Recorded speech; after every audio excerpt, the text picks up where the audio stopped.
Keesh, by Jack London. Keesh lived at the edge of the polar sea. He had seen 13 suns in the Eskimo way of keeping time. Among the Eskimos, the sun each winter leaves the land in darkness. And the next year, a new sun returns, so it might be warm again. The father of Keesh had been a brave man, but he had died hunting for food. Keesh was his only son. Keesh lived along with his mother, Akiga. One night, the village council met in the big igloo of Kloshkwan, the chief. Keesh was there with the others. He listened, then waited for silence. He said, "It is true that you give us some meat, but it is often old and tough meat, and has many bones." The hunters were surprised. This was a child speaking against them. A child talking like a grown man. Keesh said, "My father, Bok, was a great hunter. It is said that Bok brought home more meat than any of the 2 best hunters, and that he divided the meat so that all got an equal share." "No! No!" the hunters cried. "Put the child out. Send him to bed. He should not talk to graybeards this way." Keesh waited until the noise stopped. "You have a wife, Ugluk," he said, "and you speak for her. My mother has no one but me, so I speak. As I say, Bok hunted greatly, but is now dead. It is only fair then that my mother, who is his wife, and I, his son, should have meat when the tribe has meat. I, Keesh, son of Bok, have spoken." Again, there was a great noise in the igloo. The council ordered Keesh to bed. It even talked of giving him no food. Keesh jumped to his feet. "Hear me!" he cried. "Never shall I speak in the council igloo again. I shall go hunt meat like my father, Bok." There was much laughter when Keesh spoke of hunting. The laughter followed Keesh as he left the council meeting. The next day, Keesh started out for the shore, where the land meets the ice.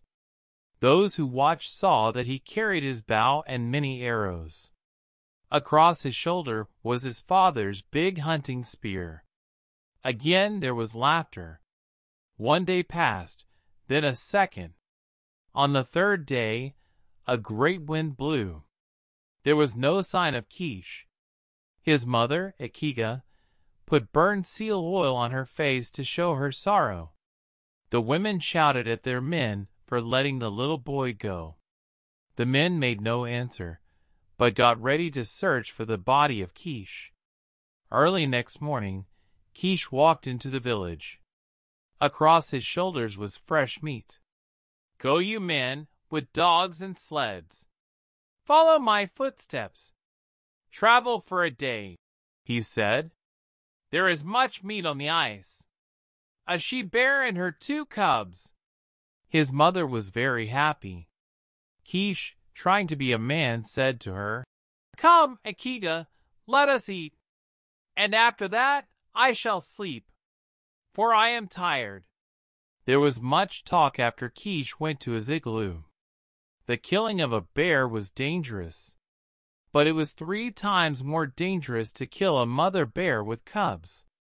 The men did not believe Keesh had done so, but the women pointed to the fresh meat.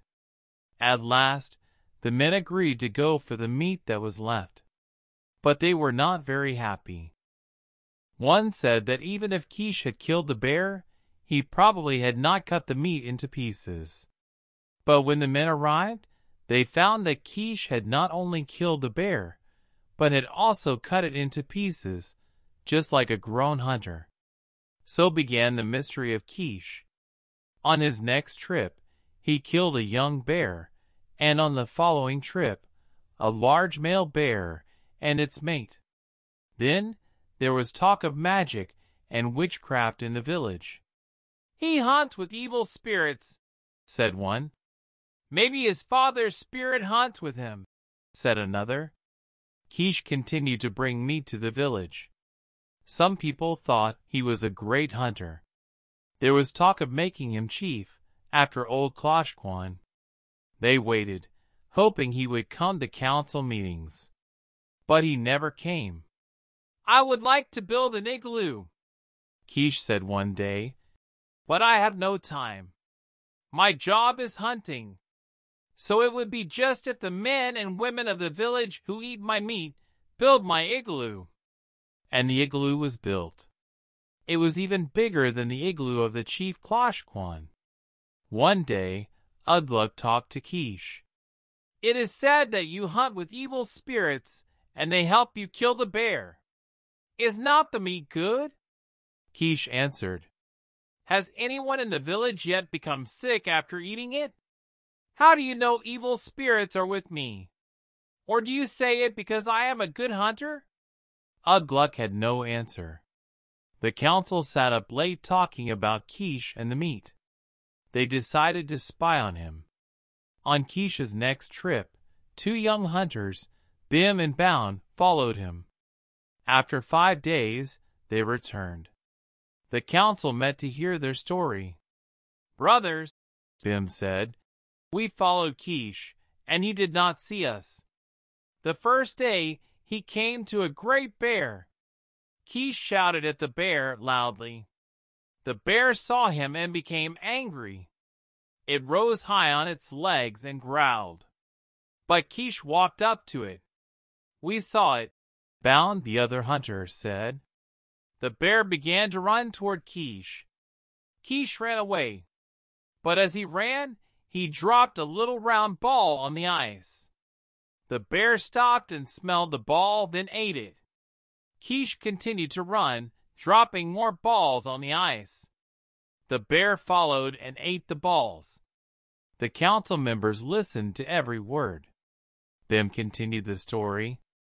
The bear suddenly stood up straight and began to shout in pain. "Evil spirits," said Ugluk. "I do not know," said Bound. "I can tell only what my eyes saw." The bear grew weak. Then it sat down and pulled at its own fur with its sharp claws. Keesh watched the bear that whole day. For 3 more days, Keesh continued to watch the bear. It was getting weaker and weaker. Keesh moved carefully up to the bear and pushed his father's spear into it. "And then?" asked Kloshkwan. "And then we left." That afternoon, the council talked and talked. When Keesh arrived in the village, the council sent a messenger to ask him to come to the meeting. But Keesh said he was tired and hungry. He said his igloo was big and could hold many people, if the council wanted a meeting. Kloshkwan led the council to the igloo of Keesh. Keesh was eating, but he welcomed them. Kloshkwan told Keesh that 2 hunters had seen him kill a bear. And then, in a serious voice to Keesh, he said, "We want to know how you did it. Did you use magic and witchcraft?" Keesh looked up and smiled. "No, Kloshkwan. I am a boy. I know nothing of magic or witchcraft. But I have found an easy way to kill the ice bear. It is headcraft, not witchcraft. And will you tell us, O Keesh?" Kloshkwan asked in a shaking voice. "I will tell you. It is very simple. Watch." Keesh picked up a thin piece of whalebone. The ends were pointed and sharp as a knife. Keesh bent the bone into a circle. Suddenly he let the bone go, and it became straight with a sharp snap. He picked up a piece of seal meat. "So," he said, "first make a circle with a sharp, thin piece of whale bone. Put the circle of bone inside some seal meat. Put it in the snow to freeze. The bear eats the ball of meat with the circle of bone inside. When the meat gets inside the bear, the meat gets warm, and the bone goes snap. The sharp points make the bear sick. It is easy to kill then. It is simple." Ugluk said, "Oh." Kloshkwan said, "Ah." Each said something in his own way, and all understood. That is the story of Keesh, who lived long ago on the edge of the polar sea. Because he used headcraft instead of witchcraft, he rose from the poorest igloo to be the chief in the village. And for all the years that followed, his people were happy. No one cried at night with pains of hunger. The end.